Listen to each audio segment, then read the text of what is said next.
Hello one and all, welcome to Seen Through Glass. It may not look like it, but summer has finally arrived in the UK.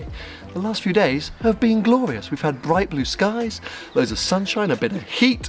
It's actually been such a surprise because up until now it's rained pretty much every single day this year in the UK that we booked a last minute staycation. We saw the weather forecast and thought, heck, before we kickstart what's going to be an insanely busy summer with things like Goodwood Festival of Speed and the British Grand Prix, Monterey Car Week to name a few, just put our feet up for a while. Just, enjoy the stunning Yorkshire countryside, this beautiful garden. We're making pizzas in the evening, going on walks on the moors. Our dog Twiggy is here. It's been spectacular. And to top it all off, the awesome team from Holiday at Home who rent this little cottage left me a bit of a surprise on the driveway.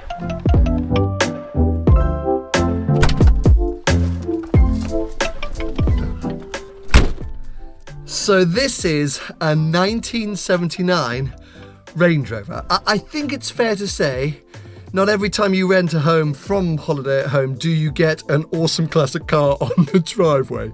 But some of you all know that I've worked with these guys before and they saw the booking come through, they called me up and they were like, hey, why didn't you tell us? And can we not arrange something a little bit special to kind of enhance the stay? And well, they're all car guys, that's how I first got in touch with them. And this belongs to one of the owners of the company. And I think it might be one of the coolest ways to get around the Yorkshire moors. As I say, okay, it's a little bit overcast this morning. I am expecting this to burn off and the summer to continue. I don't think it was just 3 days of summer that we got here in the UK, but maybe it was. Anyway, let's not get depressed or distracted. And yeah, this thing just looks the part. When I arrived and saw this on the driveway, I was like, oh my God, I want to move to Yorkshire and I want to have a classic Range Rover. It is also really giving me my dad's Defender vibes. So yeah, this feels great. It's going to be an epic way to explore today.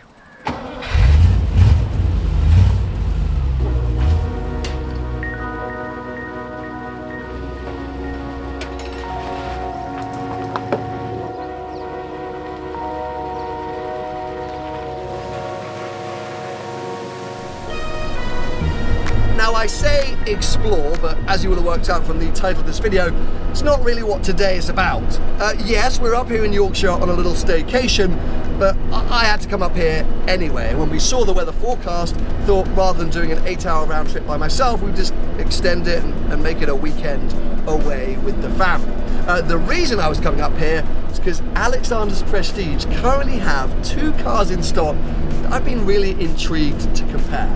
Luckily for me, to get to Alexander's is like a 35-minute drive across the beautiful North Yorkshire moors. So a little bit of exploring.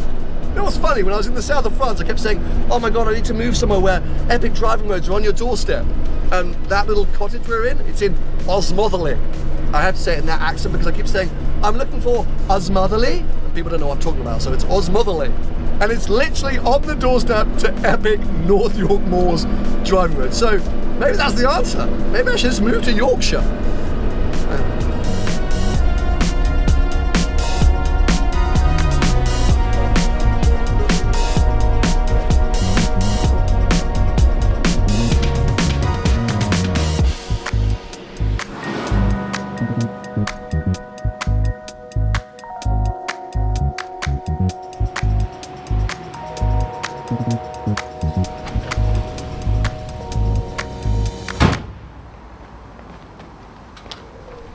It is absolutely mad to think that that car is nearly 50 years old, yet it is well and truly a Range Rover. It's comfortable, it's quiet, it's easy to drive, it's smooth. It's so funny because these days the lines between Range Rover, Defender, Evoque, they all kind of blur a bit, but that is so different from what a Defender would have been in that era. So yeah, oh, that was lovely. Anyway, here we are. We've arrived at Alexander's Prestige, and as I predicted, the sun has come out. So let's head inside and find the 2 cars we're here to focus on today. Here we are, the Lamborghini Urus S and the Ferrari Purosangue. Why did I want to compare these 2 cars? Well, it must be fairly obvious, but of course they come from 2 of the most famous, iconic, historic supercar manufacturers in the world, and they've both gone about making 4-door, 4-seat supercars in completely different ways. The Urus is well and truly an SUV as we've come to know it. It has on and off-road capabilities, it's pretty big, it's got lots of of space, lots of boot space, lots of tech, etc, etc, whilst the Purosangue feels much more like an evolution of the GT4 Lusso, the FF. It's a bit more like a crossover, an RS6 all-road, let's say. Claims to have no off-road capability, and it's a little bit compromised. The mechanical makeup of these cars is also very different. The Urus uses that twin-turbo 4-litre V8, puts out about 657 horsepower and around 850 newton meters of torque, has a top speed of 190 miles an hour, and 0 to 60 will take around 3.5 seconds, with the car weighing just a smidgen under 2,200 kilos. The Purosangue, meanwhile, uses the iconic Ferrari 6.5-litre naturally aspirated V12 that puts out a whopping 715 horsepower and a little bit less torque, 716 newton meters. Top speed is a tiny bit higher, 194 miles an hour, and 0 to 60 a little bit quicker, 3.3 seconds. The car also weighs less, coming in at 2,033 kilos. I've got to be honest though, even if you didn't know any of those mechanical differences, the minute you saw these two cars parked next to each other, you'd know they're completely different things. You won't be able to tell from this angle, but the Urus looks massive next to the Purosangue. It looks like a proper SUV, while the Purosangue looks sculpted and curvaceous, and as I was saying before, way more like a kind of crossover slash RS6 E63 rival. On top of that, when you park these cars next to each other, you start to notice the Urus S's kind of marketing gimmickry. There are various fins and outlets and things going on this car that don't actually do anything. They're just stuck on for styling. Whilst with the Purosangue, everything is functional. It's all helping with aero and cooling. You know, like, it just gives supercar vibes, while this gives SUV with aggression vibes.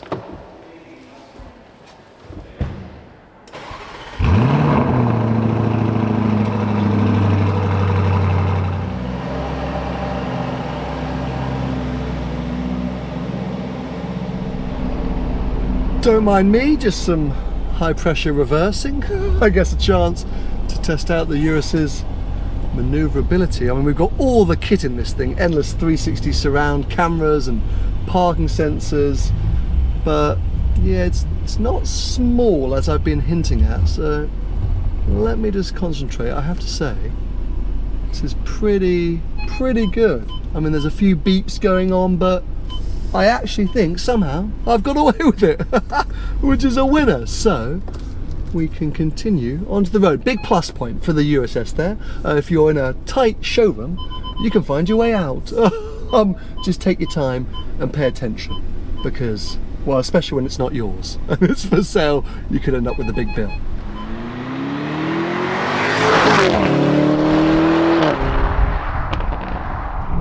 Now, I'm a little worried that so far in this video I've been coming across as a bit biased, leaning more towards the Purosangue than the Urus S.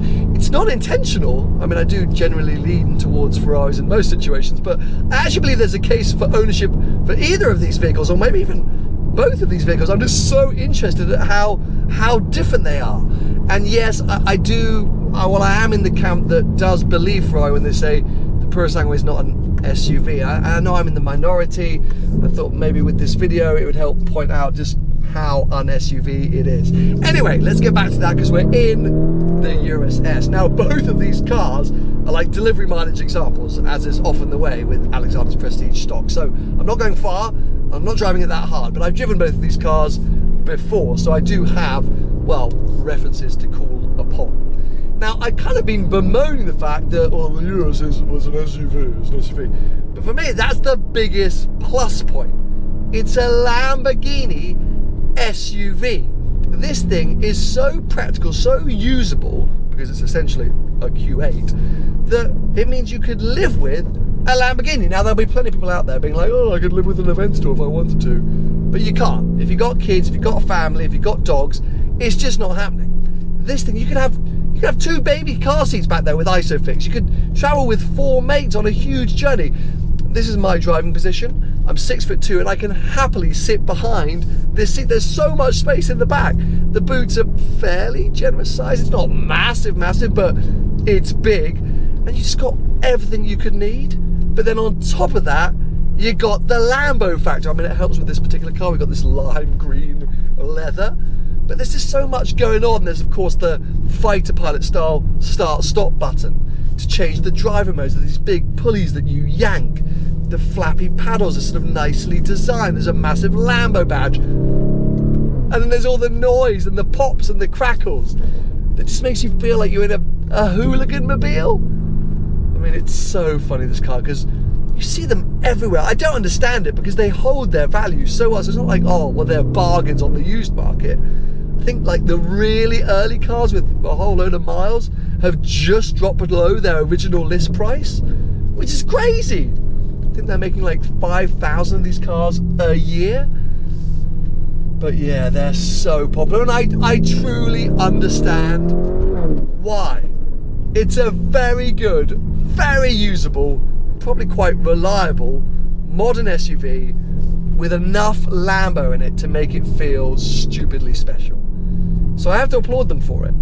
And there's not many negatives, because here in this Urus S, it's quite comfortable as well. I'm in the sportier mode. I'm not going up into Corsa because the road doesn't really call for it, but you're not being battled around. I actually think it's a better ride than the F-Pace SVR, which I've been running for the last 12 months or so. It's just, yeah. There's so few negatives unless you really despise SUVs and hate the sort of size and weight of the thing. At which point, maybe the Purosangue, maybe, could offer you something different.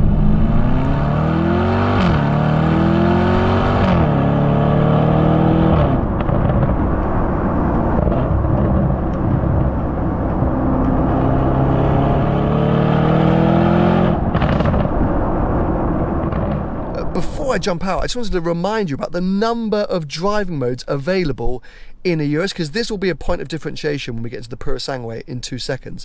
This is how you select your various driving modes. We've got Strada, Sport, Corsa, Sabbia, Terra, Neve. I actually forget what some of these words mean. I think one of them is like snow and ice, one of them's off-road. You select it by just pulling this toggle here, and it just completely transforms the vehicle. You can even go into the settings here and change things like the steering and the suspension, and it's just endless, making this car usable in so many different situations. Hence why I call it a more traditional SUV. It's even got hill descent assist. It is mad, making this a sort of modern day Rambo Lambo that, yes, you know, has the ride height, has the capabilities to take you off-road. As a delivery mileage car, so I'm not going to do that today. But yeah, absolutely mad. So let's go and find the Purosangue and point out just how few of those features that car has. Now forgive me, because I will unashamedly get a little bit excited in here. This is my first time stepping into a Purosangue since the international media drives at the start of last year, and I drove this car kind of cold, grotty conditions. And it's a Ferrari. I'm trying not to be biased, but as you know what, there will be some. I'll find some negatives. There'll be some negatives here that we can discuss. First off, this godforsaken haptic touch steering wheel disaster, which, there we go, is firing into life. I can't bear this from Ferrari at the moment. So much of this interior design is delicious, is delightful, makes it feel like a whole different world compared to the Urus. But the haptic touch steering wheel thing, just not a vibe. Anyway, let me get my seat set up nicely. I would immediately say this feels way more premium, elite, let's say, than the Urus. The Urus does feel sort of part spinny. There's lots of Audi and VW going on, while this feels bespoke and expensive, and it should, because I think this car, well, on the used market, £500,000. £500,000. Anyway, let's fire it into life, because the naturally aspirated V12 might be worth £500,000.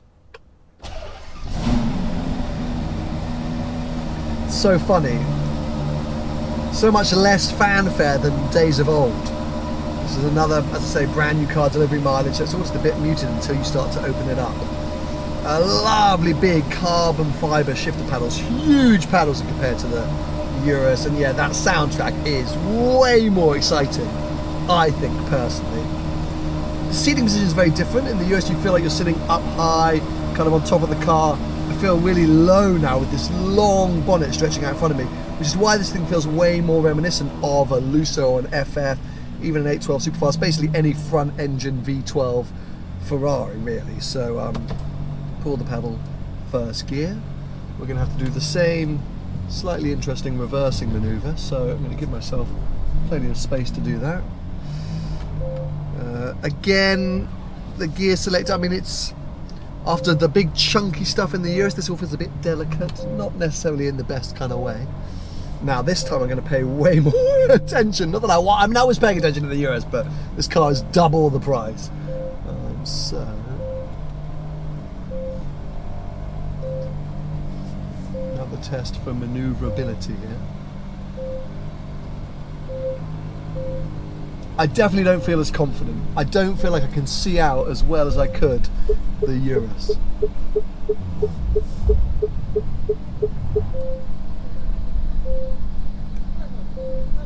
Very small thing to say. I actually prefer the sound of the parking sensors. They're just a little bit more, you know, beep beep beep. Excuse me, it's a wall, be careful. Where the Urus was definitely the sort of more German, Italian, watch out!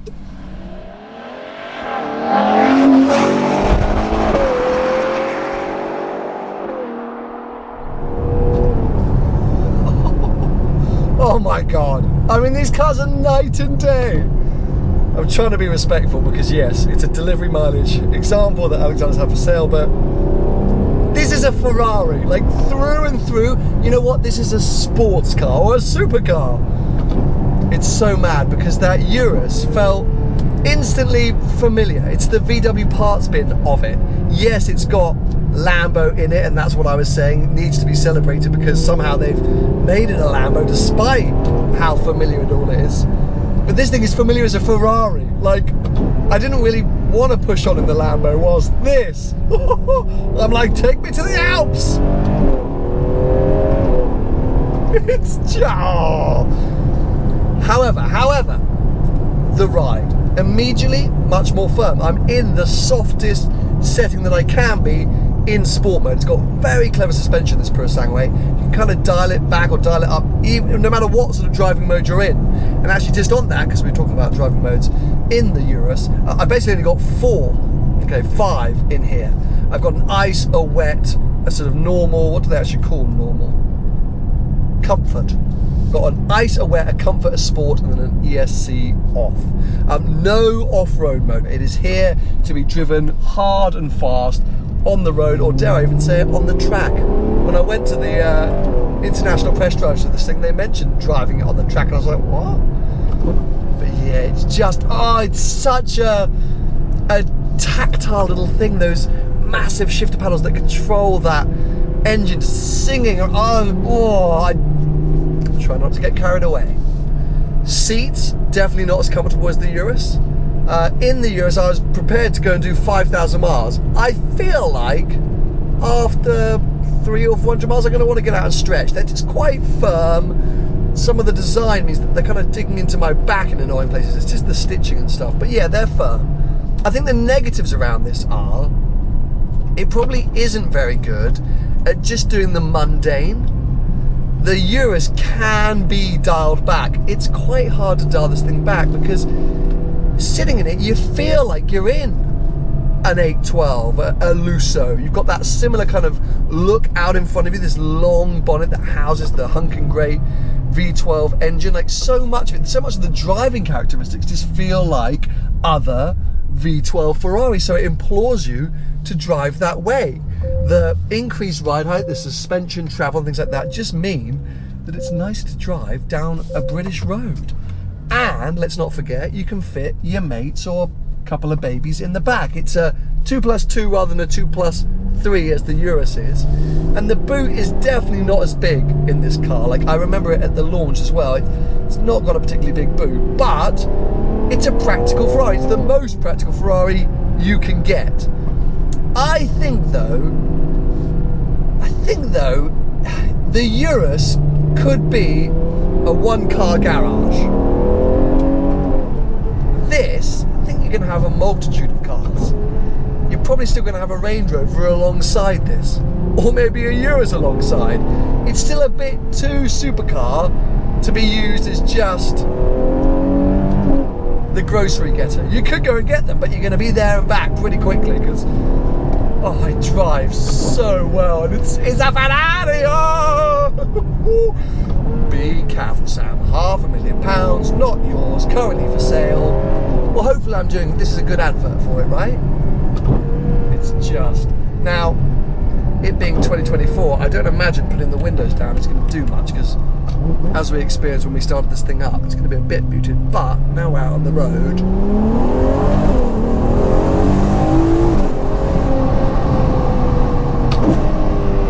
Yeah, I mean, it just sounds great. Inside sounds better.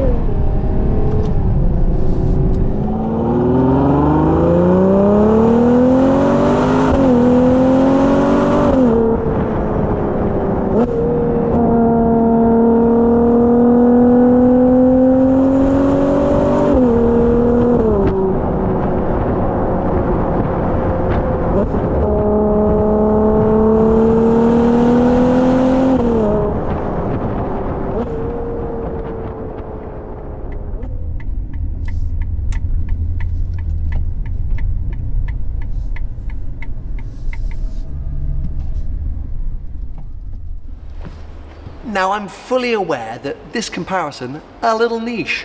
I can't imagine many of you are sitting at home going, should I get the Purosangue or the Urus S? I wish someone would make a video.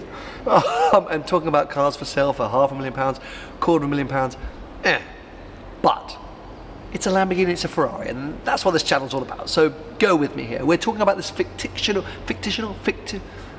this pretend reality where we've won the Euro Millions.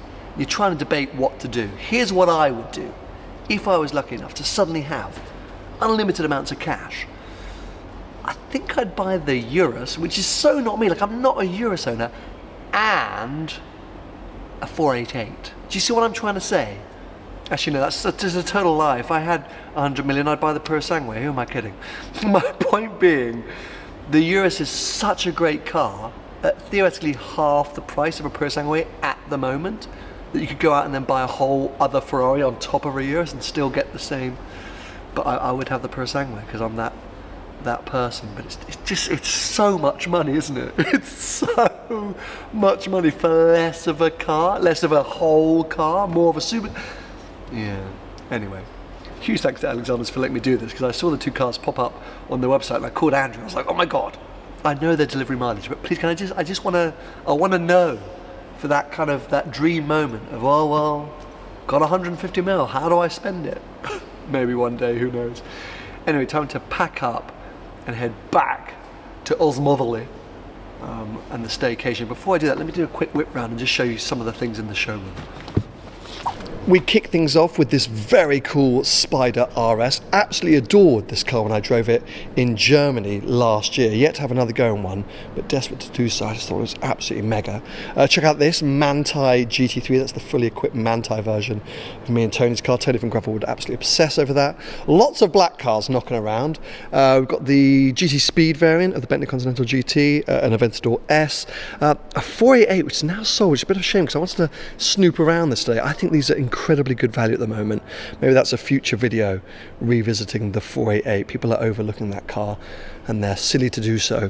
M4 CSL at the back, DBS Volante. Check out this Rosso Mugello F8. I love Rosso Mugello. It's looking a bit different on camera to how it looks in real life. There's actually a Portofino outside in the same colour, but yeah, wild to see that.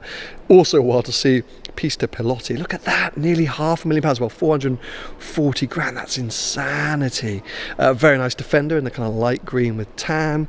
And then because I'm here in a big old Range Rover, let's see the latest and greatest when it comes to Range Rover. This bad boy, I think it's the full SV edition. Look at those little pillows on the headrests. Oh my god, those look delightful. Got the TVs in the back. Yeah, I mean, that is a glorious thing. But I mean, it looks like the Titanic compared to my little, let's call it the little tugboat that I'm in today.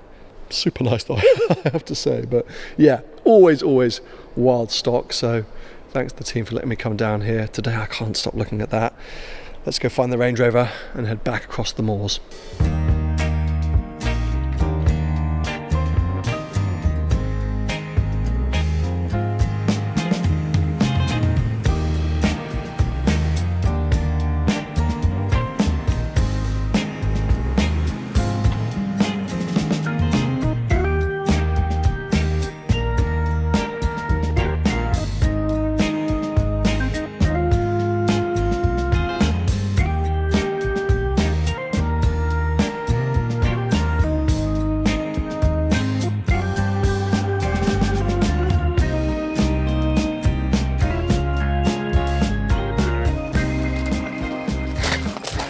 I gotta be honest. No, well, give it to me then. I can really get used to this life. Starting the day in this garden with an espresso and finishing it with a beer in the sunshine. Spent most of the day driving a classic car, classic Range Rover. Then also went and drove some super SUVs. I mean, yeah, I'm quite spoiled, aren't I? I know I love to moan and complain, especially about this country, but days like this are pretty good ones. Like I mentioned, I've got this insane summer ahead, which is going to be epic and I cannot wait, but I'm a bit overwhelmed by it. So just having a chance to sit back and plan it all and think through it all is really a blessing. I hope you've enjoyed this video. Just a quick note to say, the team at Holiday at Home reminded me that I actually have a discount code for all of you for all of their properties based on some previous work we've done together. It's 5% off when you book any of their properties. They've got a ton of them up here in Yorkshire. I've stayed in various ones before. I really like this one. I think the only thing which I would say is that I wish we'd known how good this place was for like a group booking. Kind of wish we'd brought a few friends and maybe 1 or 2 more babies. It's just set up perfectly for it, but that's good to know for the future. But yeah, over the summer, if you're looking to do a sort of last minute stay, I think the more people, the better these properties are. So I'd highly recommend looking at doing some group trips, but there'll be a link in the description, I'm sure. And as I say, discount code for STG24, they've updated that, so it continues for the rest of this year, 5% off. But yeah, I'm going to sit here, enjoy the last of the sun, enjoy this beer, and then yeah, I'll see you, I guess, next week. I hope you've enjoyed the video. Give it a thumbs up if you have. Stay subscribed for plenty more videos to come.